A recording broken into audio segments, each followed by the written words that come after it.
STIMIK Indonesia Banjarmasin memiliki moto agamis, profesional, unggul, wan kompetitif. Moto agamis inilah yang selalu dilakukan Yayasan Bina Ilmu sebelum melakukan prosesi wisuda.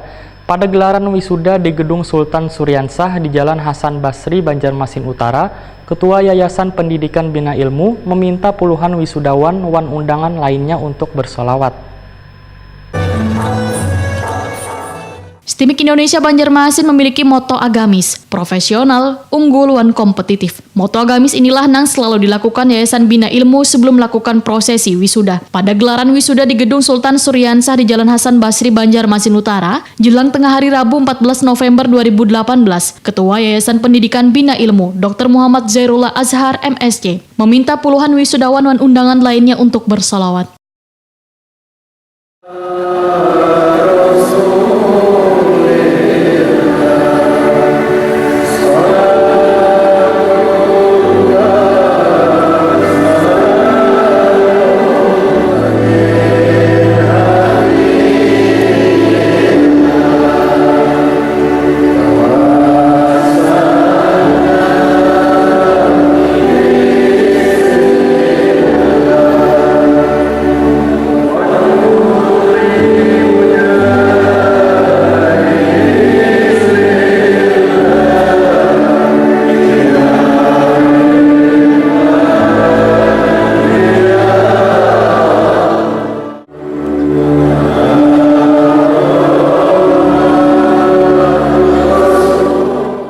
Kada hanya bersolawat, bubuhan wisudawan pun diminta untuk meminta maaf kepada kuitan, supaya ilmu yang didapat menjadi bermanfaat.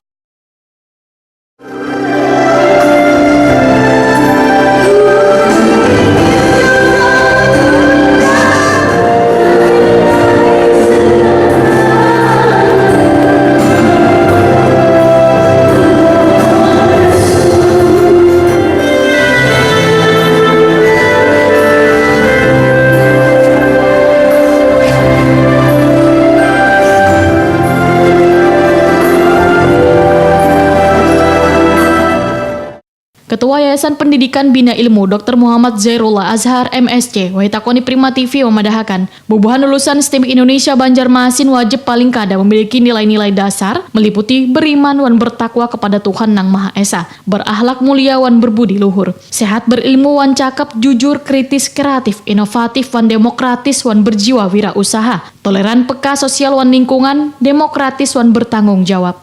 Menurut Muhammad Zairullah Azhar, terkadang di peradaban nang serba modern ini, ada sebagian orang nang sudah mulai lupa memberikan perhatian pada kuitan maupun keluarga. Sehingga untuk menangkal semuanya itu, maka agama adalah kuncinya. Prosesi ini, ujar Muhammad Zairullah Azhar, jangan dianggap hanya seremonial, namun harus benar-benar diaplikasi untuk menuju kesuksesan yang bermanfaat wan bermartabat. Saya itu memang berharap, karena hari ini kan dengan peradaban yang sehari ini berkembang, kadang-kadang ada orang yang lupa dengan orang tuanya, bahkan karena terlalu rasional, pintar, itu kadang-kadang lupa lah dengan dasar awal-awal. Maka agama kuncinya, nah itulah tadi kita motonya kan agamis. Aplikasi yang sangat utama adalah bagaimana dia melaksanakan agama dengan baik, khususnya dia berbakti kepada dua orang tua. Nah ini tadi kan seremonial, momen-momental. Harapannya setelah ini mereka ada ragu-ragu itu lah, sujud. Karena biasanya orang kan setelah dewasa ada pernah sujud itu lalu kagok. Nah tapi dengan demikian mudah-mudahan mereka menjadi anak-anak yang berbakti dan pasti berhasil. Tidak ada alasan kalau orang berbakti tidak berhasil. Itu memang solusi yang luar biasa. Siapapun asal taat pasti berhasil. Sementara itu, Jumadi Agus, salah seorang kuitan siswa, mengaku sangat bersyukur wan bangga anaknya bisa menimba ilmu di kampus yang memegang teguh nilai keagamaan. Warga rantau ini pun menyatakan bila prosesi bersujud ini sangat menyentuh perasaan, sekaligus menggembirakan karena mengajarkan anak untuk berbakti lawan kuitan. Dari Ketua Yayasan kita memang menyentuh hati kita juga, ikut bergembira. Sebelumnya tidak, Pak. Ya, dua orang tuh yang satu di IAIN, yang satu di UNLAM tidak seperti ini, Bu. Kita sangat bangga karena keagamannya tuh